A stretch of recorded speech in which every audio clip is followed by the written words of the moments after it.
Thank you. You can keep going. I'm joking. I know it's been a long day, so I appreciate you all coming. My name is Victoria Reese Brathwaite, and I'm a person living with MS since 2012.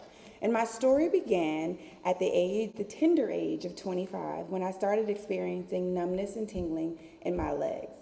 It started going on for the course of maybe 3 to 4 months, and I ignored it at first because I was very confused why my legs were falling asleep. It got so bad that sometimes I would collapse and have to crawl to my car in a parking lot, or collapse and sit down on a stairwell because I didn't know what was going on and I couldn't walk. And so I finally went to my primary care physician and I let him know what was going on. He told me that, maybe that is stress, and he had me get an MRI done on my legs. I get the MRI done on my legs, the MRI comes back clear. And so he didn't say it, but he looked at me like I was crazy. He wasn't sure why my MRI would be clear, but I'm experiencing numbness in my legs. And so he did what he did best, and he gave the best assessment he could at the time. That assessment was that I was likely very stressed, and he prescribed me antidepressants. So I went about my day because the doctor's always right? I take the antidepressants, I go on about my life, and then the numbness and tingling is back. It comes back, it goes away, it comes back, it goes away. One day, I experienced an excruciating migraine in the back of my head that lasted 15 hours. Finally fall asleep, wake up with numbness on one side of my face. Now I'm calling the doctor the numbness is shifting, it's moving, and it's in my face now. Help me. He calls me back. I get an emergency MRI done on my brain and spine. There's 9 lesions on my brain. He calls me in. He says, I think that it's MS because it's numbness and tingling, and you have lesions on your brain. I think this is MS. He also said that Black people don't get MS, and he wasn't sure why I would have MS. He printed out a piece of paper, probably a WebMD definition of what MS was. I don't know, this was long ago. And it was a few pages. He stapled it together, gave me that piece of paper, and sent me on my way. That was the first day of my new normal. I ended up ultimately getting an official diagnosis of MS, but that was my story. I felt alone before I even left that doctor's office.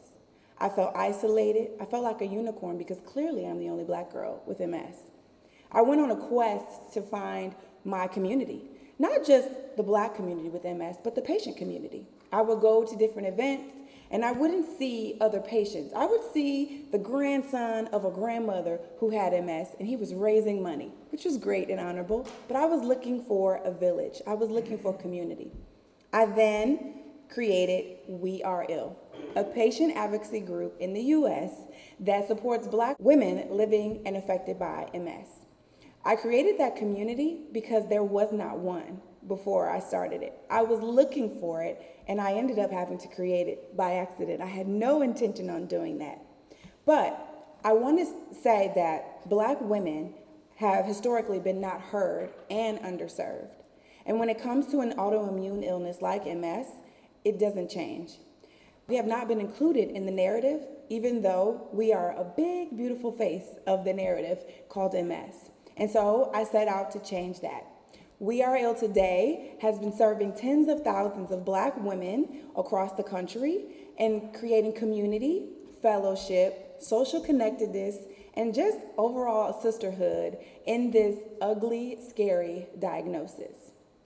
That said, you heard that a part of my story was that I wasn't really heard. I was a little dismissed, a little confused with my diagnosis. That created a trauma for me. It created a cycle and a story of not just me and myself and my story, but a lot of stories of Black women who have not been heard and been dismissed. So if you hear what I'm saying, being not believed, dismissed, and ignored leaves a patient unsure and confused. When that changes your view on healthcare or your own health or what you even believe to be true, can you imagine crawling to your car and your doctor saying you're just stressed? Can you imagine? Raise your hand if you can imagine. Exactly.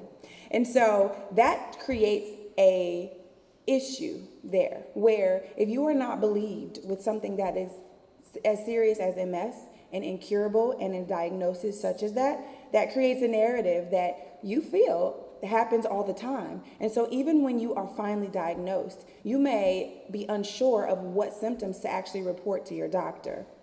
It changed how I viewed the world, how and if I seek help, and who can support the changes that I'm dealing with when it comes to my MS. There are days when I don't know if I'm having just a bad MS day or if it's just because I'm almost 40. I never know. And that unsureness that started my journey lives on today. Is it stress? Is it clumsiness? Did I overdo it? MSers struggle to figure out what's actually happening in their own body. There's an internal tug of war. Am I getting worse? Am I getting better? Is this just a bad day? 13 years in, I still experience confusing direction. Either hurry up and get an MRI or let's just watch and wait. Hurry up and get an MRI or watch and wait. That's very, very confusing as it relates to recognizing and reporting changes in your health. We tell our community to use a journal to record and track symptoms. That's about the best we can do to really listen to our body, track it, and then report it to our healthcare providers. This is very important as an MSer as it relates to recognizing and reporting changes and making sure your doctor's aware. So why this matters today? Healthcare providers can help patients with clearer definitions, tools, and support to help us as we navigate this journey. I've experienced having a healthcare team that listens, validates, and understands my concerns and helps me create a plan on what to do next. I'll leave you with this. If we work together, we can turn fears into action and confusion into clarity. Thank you for your time.